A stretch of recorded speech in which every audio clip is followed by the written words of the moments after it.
یہ بھی اللہ کی نشانیوں میں سے ایک بہت بڑی نشانی ہے۔ تو آپ دیکھیے کہ یہاں پھر قیامت کا ذکر ہے عرفہ کے دن کے ساتھ، اور آج تو اتفاق سے جمعے کا دن بھی ہے، قیامت جمعے کے دن کو آئے گی۔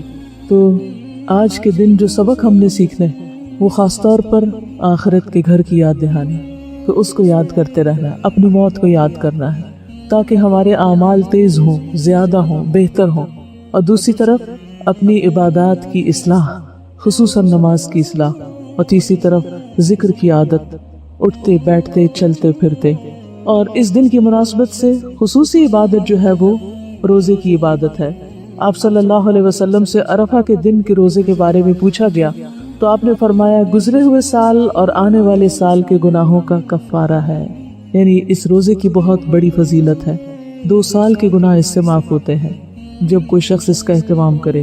اور پھر ہاتھ اٹھا کر بکثرت دعائیں کرنے کا دن ہے۔ ایک ہے ہم دل میں دعا کرتے رہتے ہیں، لیٹ کے دعا کر لی، بیٹھ کے کر لی، سوچا تو کچھ کر لی، لیکن ایک یہ ہے کہ ہاتھ اٹھا کے دعا کرنا۔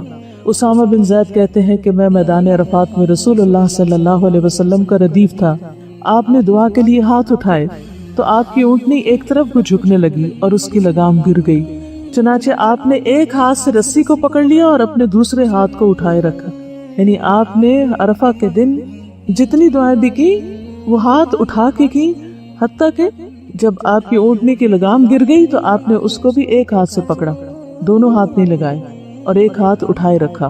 اور پھر یہ ہے کہ دن کی روشنی سے اندھیرا آنے تک اللہ کا ذکر کرنے کا دن ہے، یعنی مسلسل ذکر کرنے کا۔ اگر آپ لوگوں کو آج موقع ملے تو عصر سے مغرب تک خصوصی طور پر بیٹھ کے اللہ کا ذکر کریں اور دعائیں کریں۔ یہ نہ فرض ہے نہ سنت ہے، لیکن جمعے کا دن بھی ہے اور جمعے کی آخری گھڑیوں میں دعا قبول ہوتی ہے، تو اگر اللہ تعالیٰ موقع دے، توفیق دے، وقت ملے تو باقی کاموں پر اس کام کو اہمیت دیں۔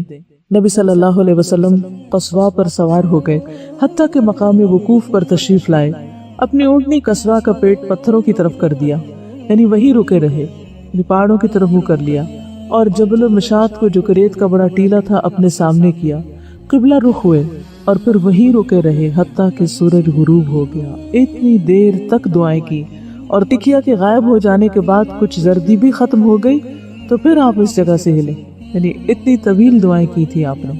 اگر ہم بغیر کتابیں کھولے دعائیں کرنے لگے تو کیا اتنی دعائیں ہیں ہمارے پاس؟ ہماری تو دعاؤں کا کوٹا تھوڑی دیر میں ہی ختم ہو جاتا ہے، ہم پھر سوچتے ہیں اچھا اور کیا مانگے اور کیا کہیں۔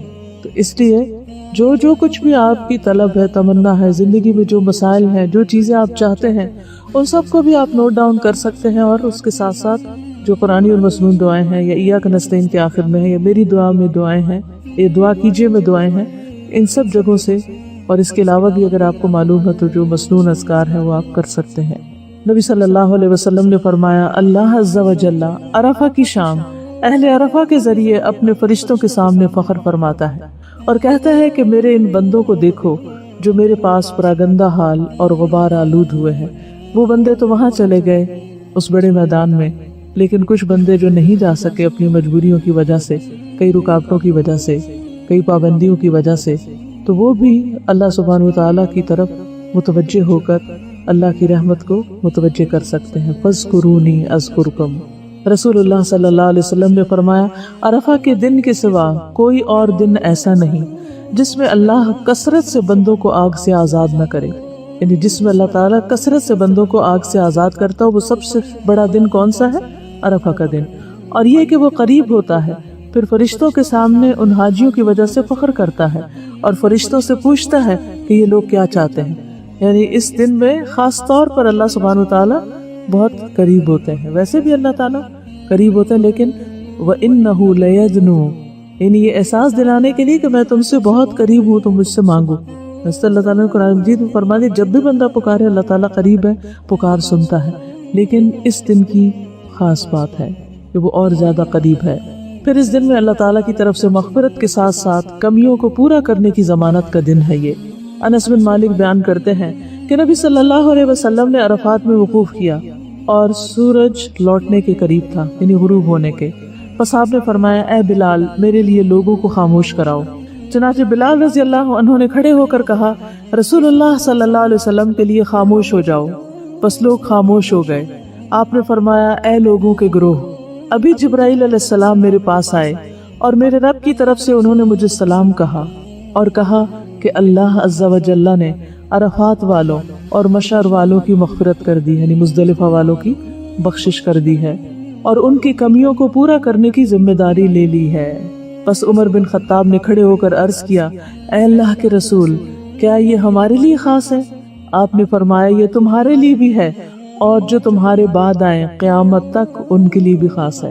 اور اگر اس وقت کوئی یہ پوچھ لیتا کہ جو لوگ تڑپنے کے باوجود نہیں پہنچ سکتے کیا ان کا بھی اس میں کوئی حصہ ہے، تو مجھے پوری امید اور یقین ہے کہ نبی صلی اللہ علیہ وسلم ان کے لیے نہ فرماتے۔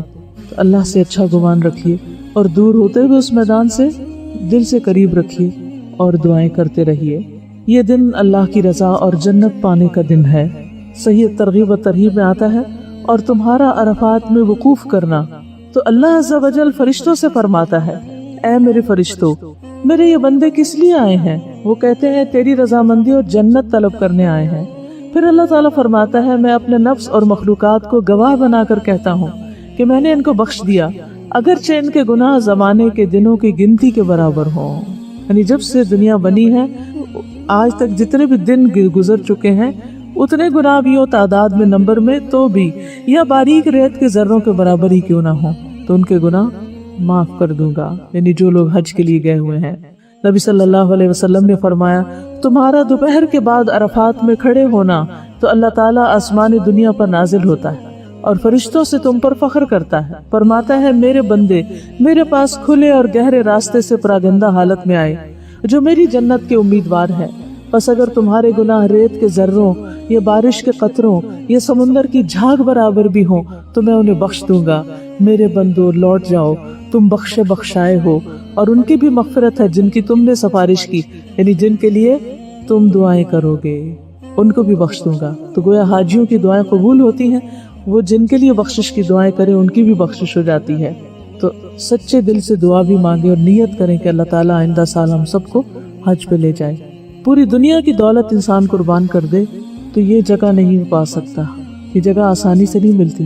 دنیا میں آپ دیکھیے چھوٹی چھوٹی جگہ لینے کے لیے کتنی ایفرٹ کرتے ہیں، ہمیں آدھی جگہ مل جائے، ہمیں کرسی اپنی پسند کی مل جائے، خاص طور پر جو لوگ میچز وغیرہ دیکھتے ہیں یا کہیں ڈرامے دیکھ رہے ہوتے ہیں یا اپنی پسند کی کوئی چیزیں، تو اس وقت وہ کتنا زیادہ کانشیس ہوتے ہیں اپنی سیٹنگ کے بارے میں۔ بعض لوگ ہزاروں روپے خرچ کر کے اچھی جگہ اپنی سیٹ بک کراتے ہیں۔ تو سوچئے عرفات کے میدان کی سیٹ بکنگ کے لیے اگر کچھ خرچ کرنا پڑے تاکہ سارے گناہ معاف ہو جائیں تو اس سے بڑا کامیاب سودا اور کیا ہو سکتا ہے۔ عرفہ کا دن اور جمعہ جب اکٹھا آئے تو ان کی کیا مماثلت ہے۔ قرآن مجید کی آیت جو ہے وشاہد و مشہود، اس کا ایک معنی یہ بھی کیا گیا ہے کہ شاہد سے مراد جمعہ کا دن ہے اور مشہود سے مراد عرفہ کا دن ہے، اور جمعہ کے دن کو اللہ نے ہمارے لیے ذخیرہ کیا ہے۔ یہ صحیح الجامع کی روایت ہے کہ شاہد جمعہ کا دن اور مشہود عرفہ کا دن۔ سورۃ البروج کی آیت وشاہد و مشہود آیت نمبر 3۔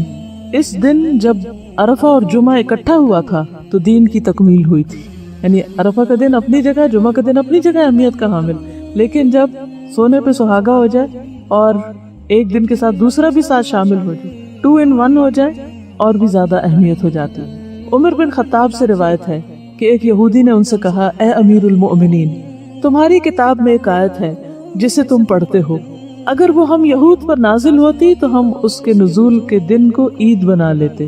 آپ نے پوچھا وہ کون سی آیت ہے؟ اس نے جواب دیا الیوم اکملت لکم دینکم واتممت علیکم نعمتی ورضیت لکم الاسلام دینا، آج میں نے تمہارے لیے تمہارے دین کو مکمل کر دیا اور اپنی نعمت تم پر تمام کر دی، یعنی سب سے بڑی نعمت مل گئی کہ پورا دین ہمیں ملا اور تمہارے لیے دین اسلام کو پسند کیا۔ عمر رضی اللہ عنہ نے فرمایا کہ ہم اس دن اور اس مقام کو خوب جانتے ہیں۔ جب یہ آیت رسول اللہ صلی اللہ علیہ وسلم پر نازل ہوئی اس وقت آپ عرفات میں جمعہ کے دن کھڑے ہوئے تھے۔ حضرت عمر نے کیا کہا کہ میں اس دن کو خوب جانتا ہوں جب یہ آیت نازل ہوئی تھی۔ کہاں نازل ہوئی تھی؟ عرفات کے دن جو جمعہ کا دن تھا، اور یہ دن کئی سالوں بعد آتا ہے۔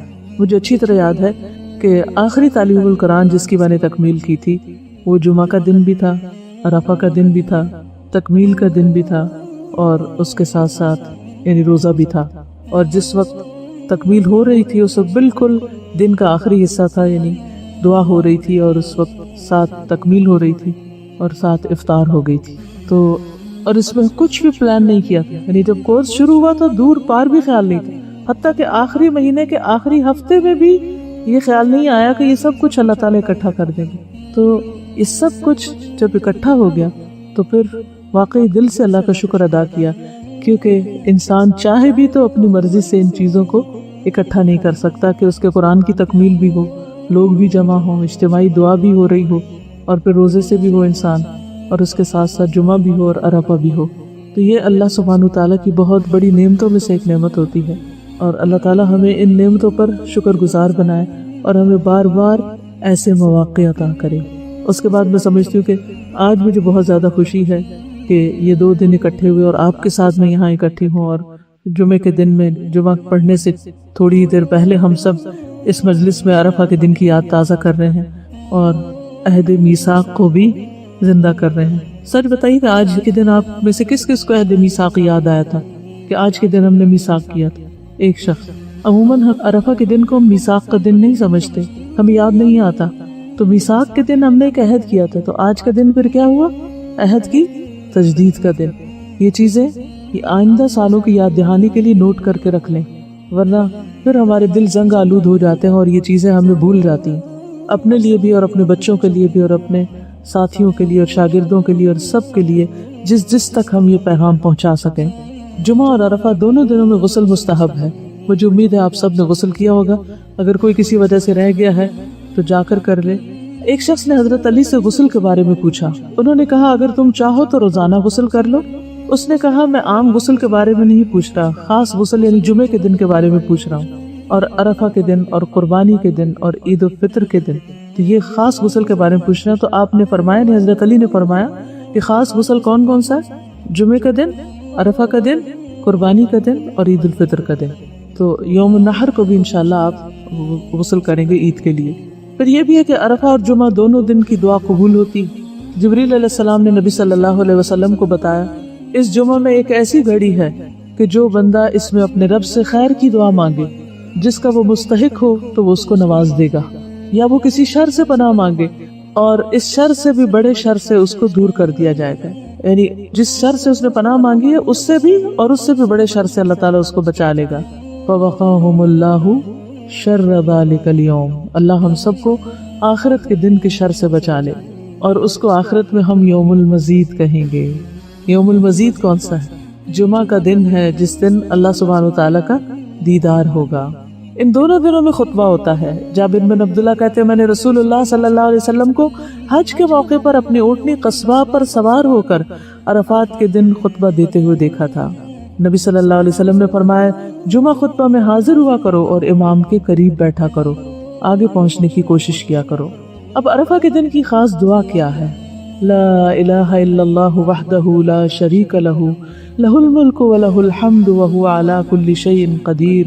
نبی صلی اللہ علیہ وسلم نے فرمایا بہترین دعا وہ ہے جو عرفات کے دن مانگی جائے.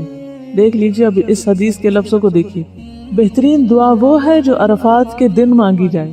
اب یہاں یہ نہیں کہا گیا کہ عرفات والے مانگے، یا عرفہ کے دن ہم بھی مانگ سکتے ہیں. اور بہترین دعا وہ ہے جو میں نے مانگی اور مجھ سے پہلے نبیوں نے مانگی، اور وہ ہے لا الہ الا اللہ وحدہ لا شریک لہ لہ الملک ولہ الحمد وہو علی کل شیء قدیر. کہ اللہ کے سوا کوئی معبود نہیں، وہ اکیلا ہے، اس کا کوئی شریک نہیں، اسی کی بادشاہت ہے اور سب تعریف اسی کے لیے ہے، وہ ہر چیز پر قدرت رکھتا ہے. نبی صلی اللہ علیہ وسلم نے فرمایا جو شخص رات کو بیدار ہو کر یہ دعا پڑھے لا الہ الا اللہ وحدہ لا شریک لہ لہ الملک ولہ الحمد وہو علی کل شیء قدیر، الحمد للہ وسبحان اللہ ولا الہ الا اللہ واللہ اکبر ولا حول ولا قوة الا باللہ. پھر یہ پڑھے اللہم اغفر لی، یا کوئی اور دعا کرے تو اس کی دعا قبول ہوتی. پھر اگر وہ وضو کرے اور نماز پڑھے تو نماز قبول ہو جاتی. اچھا، یہ تہجد کے وقت پڑھنے والی دعا اور عرفہ کے دن پڑھنے والی دعا دونوں میں کیا مناسبت ہے؟ کوئی مناسبت بتائیے. شاباش. عرفہ میں بھی اللہ تعالیٰ آسمان دنیا پر آتے ہیں اور رات کے آخری حصے میں بھی، تو دونوں وقتوں میں لا الہ الا اللہ وحدہ لا شریک لہ لہ الملک ولہ الحمد وہو علی کل شیء قدیر۔ اس میں دعا کون سی؟ اس میں تو اللہ کی تعریف، اللہ کی توحید کا بیان ہے۔ دعا کہاں ہے؟ اسے دعا کہا جا رہا ہے، وہو علی کل شیء قدیر، کہ اللہ ہر چیز پہ قادر ہے۔ سوچیے آپ کی زندگی میں کون سا مسئلہ، کیا غم ہے، کیا دکھ ہے، کیا پریشانی، کیا چیز آپ کو بادر کر رہی، سوچیے اس کو، اور پھر پڑھیے لا الہ الا اللہ وحدہ لا شریک لہ لہ الملک ولہ الحمد وہو علی کل شیء قدیر۔ جب کل شیء قدیر کہیں گے تو کیا کہیں گے؟ اللہ میں قادر نہیں ہوں یہ کام کرنے پر، میرے ہاتھ میں نہیں ہے، نہ اپنی جان، نہ اپنا نفس، نہ اپنے خیالات، اور نہ اپنا یہ سست جسم، اور نہ ہی اپنی اولاد، اور نہ ہی لوگ، میں کسی چیز کے مالک نہیں ہوں۔ لہ الملک ولہ الحمد، ہر چیز کا مالک تو ہے، ہر چیز تیرے اختیار میں ہے، ان سب چیزوں کو تو اپنی اطاعت میں قبول کر لے اور ان سب کو اپنی راہ دکھا۔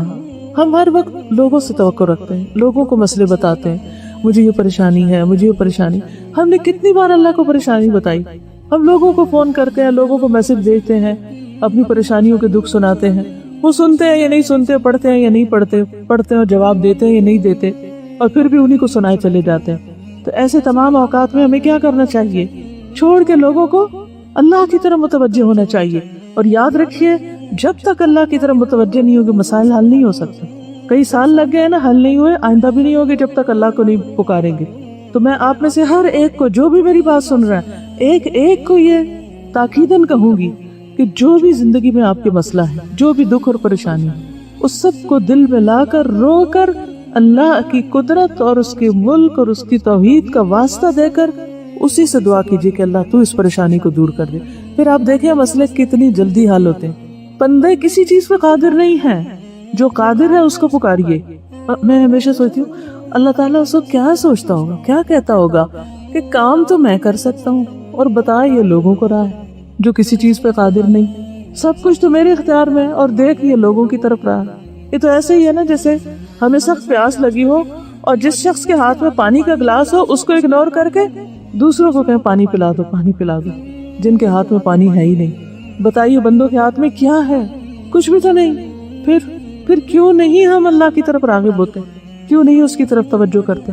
تو آج آپ نے کثرت سے جو ذکر کرنا ہے اور جو دعا بار بار پڑھتے رہنا ہے وہ یہی دعا ہے، اور اس کو سامنے رکھ کے 3 دفعہ پڑھا، 5 دفعہ پڑھا، 7 دفعہ پڑھا، پھر اس کے بعد جو دل میں دکھ ہے، غم ہے، پریشانی، پھر اس کا ذکر کیا، اللہ میرا یہ دکھ دور کر دے، اللہ میری یہ ضرورت پوری کر دے، اللہ میری پریشانی دور کر دے۔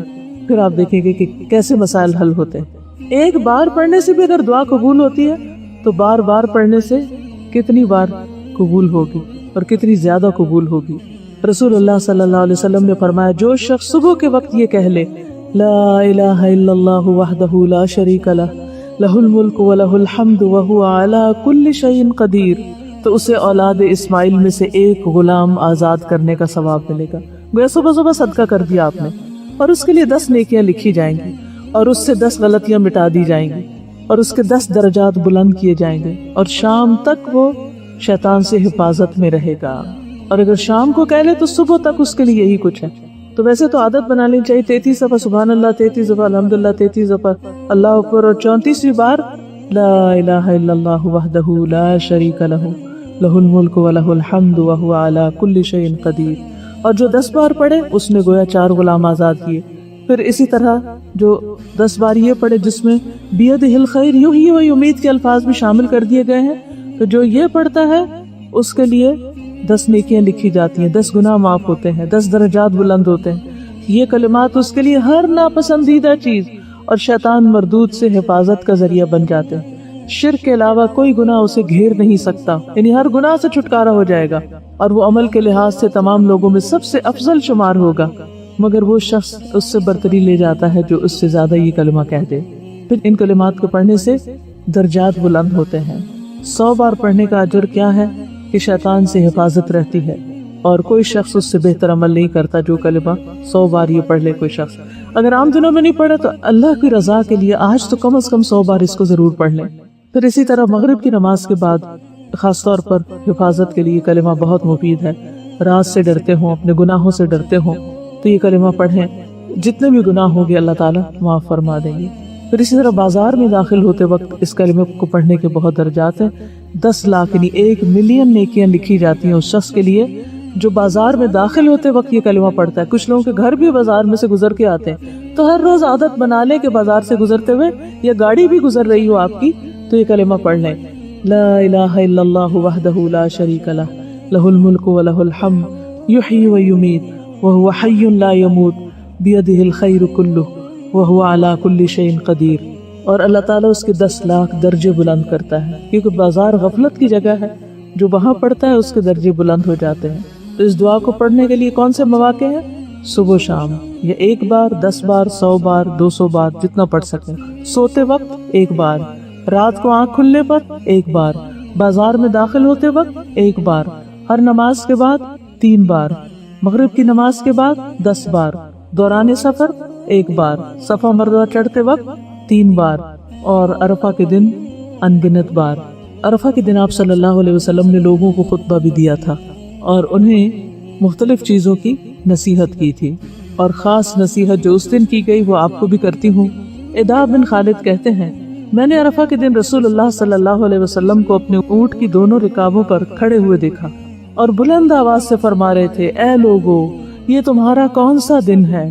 لوگوں نے کہا اللہ اور اس کا رسول ہی بہتر جانتے ہیں. آپ نے پوچھا یہ تمہارے مہینوں میں سے کون سا مہینہ ہے؟ لوگوں نے کہا اللہ اور اس کا رسول ہی بہتر جانتے ہیں. آپ نے پوچھا تمہارے شہروں میں سے یہ کون سا شہر ہے؟ لوگوں نے کہا اللہ اور اس کا رسول ہی بہتر جانتے ہیں. آپ نے فرمایا تمہارا آج کا دن حرمت والا دن ہے، تمہارا مہینہ بھی حرمت والا مہینہ ہے، تمہارا یہ شہر بھی حرمت والا شہر ہے. یاد رکھو بے شک تمہارا خون اور مال ایک دوسرے کے لیے اسی طرح حرمت والے ہیں جیسا تمہارے اس دن کی اس مہینے اور اس شہر میں حرمت ہے، یہاں تک کہ تم اپنے رب تبارک و تعالی سے جا ملو، پھر وہ تم سے تمہارے اعمال کے متعلق سوال کرے گا. پھر نبی صلی اللہ علیہ وسلم نے آسمان کی طرف ہاتھ اٹھا کر کئی بار فرمایا اے اللہ تو ان پہ گواہ رہنا، اے اللہ تو ان پہ گواہ رہنا. آپ نے کئی بار ذکر کیا، میں نہیں جانتا آپ نے کتنی بار یہ بات دہرائی میں گن نہ سکا کہ اللہ تو ان پر گواہ رہنا. یوم مشہود ہے یہ جس دن لوگوں کو گواہ بنایا گیا اس بات پر کہ آپ نے پیغام پہنچا دیا.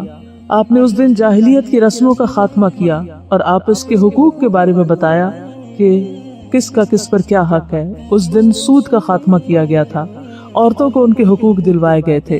آپ نے فرمایا عورتوں کے بارے میں اللہ سے ڈرو، اور پھر اسی طرح گمراہی سے بچنے کا حل بتایا تھا کہ میں تم میں 2 چیزیں چھوڑ کے جا رہا ہوں، جو مضبوطی سے پکڑے گا ان کو وہ کبھی گمراہ نہیں ہوگا. کون سی 2 چیزیں؟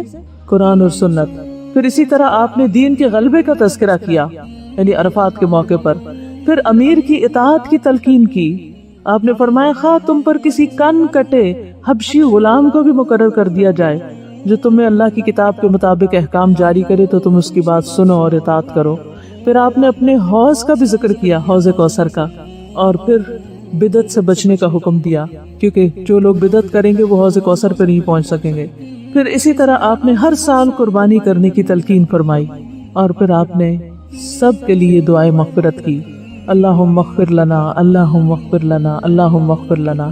تو آپ بھی سب کے لیے دعا کیجئے کہ اللہ ہم سب کو بخش دے.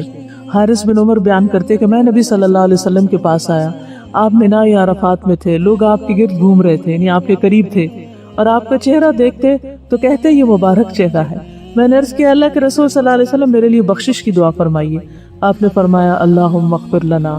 میں گھوم کر پھر آیا، پھر عرض کی اے اللہ کے رسول میرے لیے بخشش کی دعا کیجیے. آپ نے پھر فرمایا اللہم اغفر لنا. میں گھوم کر پھر واپس آپ کے پاس حاضر ہوا، عرض کیا یا رسول اللہ میرے لیے بخشش کی دعا کیجیے. آپ نے فرمایا اللہم اغفر لنا. تو جب بھی کوئی آپ سے کہے کہ میرے لیے بخشش کی دعا کیجیے تو آپ بھی یہی دعا کیجیے. تو گویا یہ دن ایک بہت مبارک دن ہے، یہ گھڑیاں بہت مبارک گھڑیاں ہیں، اس لیے ان کی قدر کیجیے اور ان میں اپنے رب کو خوب خوب یاد کیجیے. اس نیت سے پھر ایک دفعہ لبیک سنتے ہیں اور پڑھتے ہیں کہ اللہ تعالیٰ ہمیں بھی پھر اپنے گھر میں بلائے. عرفہ کا روزہ، اہل علم کا اس بارے میں اختلاف ہے، یعنی علم والے اس معاملے میں اختلاف کرتے ہیں کہ عرفہ کا روزہ کون سا وہ دن ہوگا جو 2 سال کے گناہوں کی معافی کا ذریعہ بنے گا. تو ایک گروہ کی رائے یہ ہے کہ جس دن عرفات کے میدان میں حاجی وقوف کرتے ہیں باقی لوگ بھی اسی دن کی پیروی کریں گے، اور یہ خیال ہے ابن باز کا، اس کے علاوہ بھی کچھ لوگ ان کے ساتھ ہیں۔ دوسرے گروہ کی رائے یہ ہے کہ عرفہ کا دن 9 ذی الحجہ ہے، 9 ذی الحج، خواہ یہ حاجیوں کے عرفہ کے دن کے موافق ہو یا نہ ہو، چاہے اس دن عرفات میں وہ کھڑے ہوں یا نہ ہو، آپ جس علاقے، جس ملک اور جس شہر میں رہتے ہیں، ہر ملک کی اپنی رویت ہے۔ جیسے نمازوں کے اوقات اپنے اپنے ہیں، جیسے سورج نکلنے اور غروب ہونے کے اوقات اپنے ہیں، اسی طرح چاند کو دیکھنے کے بھی اپنے اپنے اوقات ہیں۔ چاند ایک وقت میں ہر جگہ نظر نہیں آتا، اس لیے نبی صلی اللہ علیہ وسلم نے یہ جو فرمایا ہے کہ صوموا لرؤیتہ وافطروا لرؤیتہ، اس کو دیکھ کے روزہ رکھو اور دیکھ کے روزہ رکھنا چھوڑو۔ تو اس اعتبار سے جب چاند کو فالو کرتے ہوئے ذو الحج شروع کیا جائے گا، نہ کہ مکہ کو سامنے رکھتے ہوئے، تو جس دن بھی پھر 9 ذی الحج ہوگی اس دن کا روزہ رکھنا ہوگا، ٹھیک ہے۔ اور یہ رائے ہے ابن عثیمین رحمہ اللہ کی، عبداللہ بن جبرین، اور اسی طرح کچھ اور بھی علماء اس میں شامل ہیں۔ اور یہ سب یہ کہتے ہیں کہ کان رسول اللہ صلی اللہ علیہ وسلم یصوم 9 ذی الحجہ، کہ نبی صلی اللہ علیہ وسلم 9 ذی الحج کو روزہ رکھتے تھے، یعنی انہوں نے اس حدیث کو لیا ہے۔ تو 9 ذی الحج جس ملک میں جہاں کہیں بھی ہوگی ان کے لیے وہی روزے کا دن شمار ہوگا، کیونکہ پھر اس سے اگلا دن ان کا عید کا ہوگا۔ تو ابن عثیمین یہ کہتے ہیں کہ مطلع مختلف ہونے کی بنا پر چاند بھی مختلف ہیں۔ مثلا جب مکہ مکرمہ میں چاند دیکھا گیا تو اس کے مطابق یہاں 9 تاریخ ہوگی۔ کسی دوسرے ملک میں مکہ سے ایک دن پہلے چاند نظر آ گیا، جیسے فار ایسٹ میں، تو ان کے ہاں 10واں دن یوم عرفہ ہوگا۔ کچھ جگہ تو ایسی ہے نا کہ جہاں چاند بعد میں نظر آتا ہے، اور کچھ جگہ ایسی ہیں کہ جہاں سعودی عرب سے بھی پہلے نظر آ جاتا ہے۔ تو اب ایسی صورت میں وہ چاند دیکھ کر اگر پھر بھی عید نہیں کرتے یا روزہ رکھنا نہیں شروع کرتے، یہ جو بھی چیزیں چاند سے متعلق ہیں، تو یہ نبی صلی اللہ علیہ وسلم کی سنت پر عمل نہیں کر سکتے، جس میں آپ صلی اللہ علیہ وسلم نے فرمایا صوموا لرؤیتہ۔ تو اس لیے وہ کہتے ہیں کہ جہاں ایک دن پہلے چاند نظر آئے گا، وہاں یوم عرفہ جو سعودیہ کا ہے وہ وہاں کا 10واں دن عید کا دن ہوگا، لہٰذا ان کے لیے اس دن روزہ رکھنا جائز نہیں، کیونکہ یہ عید کا دن ہے۔ اسی طرح فرض کریں کہ رؤیت مکہ سے لیٹ ہو، یعنی رؤیت مکہ سے لیٹ ہو، جیسے ہماری لیٹ ہوئی ہے 2 دن، اور مکہ مکرمہ میں 9 تاریخ ہو تو ان کے ہاں چاند کی 8 تاریخ ہوگی، تو وہ اپنے ہاں 9 تاریخ کے مطابق روزہ رکھیں گے، جو کہ مکہ کے حساب سے 10 تاریخ بنے گی۔ اور راجح قول یہی ہے، یعنی یہ ابن عثیمین کا خیال ہے، اس لیے کہ رسول اللہ صلی اللہ علیہ وسلم کا فرمان ہے جب چاند دیکھو تو روزہ رکھو، اور جب اسے دیکھو تو عید کرو۔ اور وہ لوگ جن کے ہاں چاند نظر نہیں آیا اور انہوں نے چاند نہیں دیکھا، اور جیسا کہ سب لوگ بالاجماع طلوع فجر اور غروب شمس میں سے ہر علاقے کا اعتبار کرتے ہیں، یعنی سورج کے نکلنے اور غروب ہونے کا، اسی طرح مہینے کی توقیت بھی یومی توقیت کی طرح ہوگی۔ توقیت کا مطلب ہوتا ہے ٹائم مقرر کرنا، یعنی سورج کس وقت نکلتا ہے اس کا ٹائم دیکھنا، غروب کب ہوتا ہے۔ کہتے ہیں کہ جس طرح یومی توقیت ہے ایسے ہی شہری توقیت بھی ہوگی۔ شہری ہوتا ہے مہینے کی، یعنی جس طرح ڈیلی نمازوں کے ٹائمنگز فرق ہیں ویسے یہاں کے اور کینیڈا کے، تو اسی طرح شہری یعنی منتھلی جو چاند کا دیکھنا ہے وہ بھی فرق ہو سکتا ہے۔ تو جہاں جیسے نظر آئے گا، جیسے سورج کے مطابق یا چاند کے مطابق جو عبادات ہوں گی اسی کو فالو کیا جائے گا۔ قرآن مجید میں اللہ تعالیٰ فرماتے ہیں فَمَنْ شَهِدَ مِنْكُمُ الشَّهْرَ، یہ رمضان سے متعلق ہے۔ فَمَنْ شَهِدَ، تو جو مشاہدہ کرے، جو دیکھے، پالے تم میں سے اس مہینے کو، فَلْيَصُمْ، تو اسے چاہیے کہ روزہ رکھے۔ تو اس میں بھی شاہدہ کا لفظ کس بات کی دلیل ہے؟ شہادت، جو وٹنس، جو وٹنس کرے، اور جو بیمار ہو یا مسافر ہو اسے دوسرے دنوں میں گنتی پوری کرنی چاہیے۔ اللہ تمہارے ساتھ آسانی کا ارادہ چاہتا ہے، سختی کا نہیں۔ وہ چاہتا ہے کہ تم گنتی پوری کر لو اور اللہ تعالیٰ کی دی ہوئی ہدایت کے مطابق اس کی بڑائی بیان کرو اور اس کا شکر ادا کرو۔ تو اس کا مفہوم یہ ہے کہ اگر کسی نے مہینہ نہیں پایا، چاند نہیں دیکھا، تو اس پر پھر روزہ رکھنا اس دن کا لازم نہیں ہوگا، وہ آغاز نہیں کرے گا۔ اب سوال ہی پیدا ہوتا ہے کہ ہو سکتا ہے چاند ہو لیکن بادل ہوں اور اس وجہ سے نہ دیکھ پا رہے ہیں، تو اس کا بھی حل بتایا آپ نے۔ بخاری کی روایت ہے صوموا لرؤیتہ وافطروا لرؤیتہ فإن غمی علیکم فاکملوا عدۃ شعبان 30، جب تم اس چاند کو دیکھو تو روزہ رکھو، جب اس کو دیکھو تو روزہ رکھنا چھوڑ دو، اور اگر تم پر بادل چھا جائے، غمی علیکم، غمام ہوتا نا بادل، فاکملوا عدۃ شعبان 30، تو شعبان کے 30 دن پورے کر لو، 31واں دن نہیں ہوگا، ٹھیک ہے۔ پھر یہ کہتے ہیں کہ قیاس بھی یہی کہتا ہے، یعنی یہ تو قرآن اور سنت سے دلیل تھی، قرآن سے آیت، حدیث آپ کے سامنے بیان کی، اور پھر قیاس تو کہتے ہیں کہ ہر ملک میں روزہ کھولنا اور سحری بند کرنا علیحدہ اور اس کا مطلب غروب الشمس کے اعتبار سے علیحدہ ہوتا ہے. نمازوں کے اوقات بھی فجر کسی جگہ جلدی شروع ہو رہی ہوتی ہے, کسی جگہ بعد میں شروع ہو رہی ہوتی ہے. تو اس لیے روزوں میں بھی اگر فرق آ جاتا ہے تو اس سے ثواب میں اجر میں انشاءاللہ فرق نہیں پڑے گا. تو وہ کہتے ہیں کہ یوم عرفہ بھی آپ اسی ملک کے مطابق کریں جس میں آپ رہائش پذیر ہیں. اب یہ ہے کہ جو رہائش پذیر دوسرے علاقوں میں ہیں ان کے لیے تو صرف روزے کی عبادت ہے, کوئی وقوف عرفات تو ہے نہیں, تو اس لیے روزہ رکھنے میں تو کوئی مشکل نہیں ہو سکتی. ہاں, حجاج کے ساتھ ایک یکجہتی کی علامت کے طور پر جس وقت اللہ سبحانہ وتعالیٰ آسمان دنیا پہ نزول فرماتے ہیں, جو خاص انہی کے لیے آتا ہے, سب کے لیے تو نہیں آتا, عرفات والوں کے لیے آتا ہے. تو ہم قیاس کرتے ہوئے کہ اللہ تعالیٰ ان پر رحم فرما رہے ہیں تو اللہ تعالیٰ ہم پہ بھی رحم فرمائے, تو ہم اس وقت میں دعائیں کرتے ہیں. یا ویسے عشرہ ذوالحج یہ سارے کا سارا ہی بابرکت ہے, تو اس اعتبار سے ہم اس میں تکبیرات, تحلیلات اور دعائیں وغیرہ پڑھتے ہیں, تو اس کو پڑھنے میں حرج نہیں. ٹھیک ہے, کچھ چیزیں اور بھی ہیں اس سلسلے میں, لیکن اب ٹائم ہمارے پاس اتنا ہی ہے. آپ کو پھر یاد دہانی کراتی چلوں کہ عہد کی تجدید کا دن ہے, سب کو یاد دہانی کرانے کا دن ہے کہ وہ اس عشرے میں خوب عبادت کریں اور قربانی کریں اور عید کو اچھے سے منائیں. یہ پیمفلیٹ سب کو معلوم ہے, خود بھی پڑھیں, گھر والوں کو بھی پڑھائیں اور زیادہ سے زیادہ لوگوں تک اس کو لے جائیں. اور آپ کو یہ بھی معلوم ہے کہ انشاءاللہ عید کی نماز یہاں پر ہوگی صبح 6:45 پر, اور عید سے دوسرے دن یہاں پر اونٹوں کی قربانی ہوگی, اور اس کے علاوہ سٹالز وغیرہ لگیں گے, بچوں کے لیے رائڈز کا انتظام ہوگا, کھیل کود ہوگی. جو لوگ آنا چاہیں آئیں, ایک دوسرے سے میل ملاقات کریں, کھائیں پئیں اور اس کے ساتھ ساتھ ایک انٹرٹینمنٹ کریں, کیونکہ عید کے دن کھانے پینے کے دن ہے. عید سے پہلے کے دن روزے کے دن تھے, تو یہ اب آپ کے انشاءاللہ کھانے پینے کے دن ہے. اس سلسلے میں آج میرے لیے ایک اور بہت خوشی کی بات ہے کہ میری والدہ صاحبہ نے پہلے پارے کا ٹیسٹ دیا ہے TQ2 کے ساتھ اور 98 نمبر لیے ہیں. تو اس کی خوشی میں آج آپ سب کو کھجوریں تقسیم کر رہی ہوں. کھجوروں کا انتخاب اس لیے کیا گیا ہے کہ روزے بھی ہیں, روزہ بھی کھول سکتے ہیں آپ. اس کے لیے میری ریکویسٹ ہے, ویسے تو آپ ابھی بھی جس کا روزہ نہیں کھا سکتا ہے, لیکن میری ریکویسٹ ہے کہ اگر ہو سکے تو اس سے آپ روزہ افطار کریں تاکہ روزے کا ثواب بھی ملے. تو انشاءاللہ کوئی بھی لینا نہ بھولیں.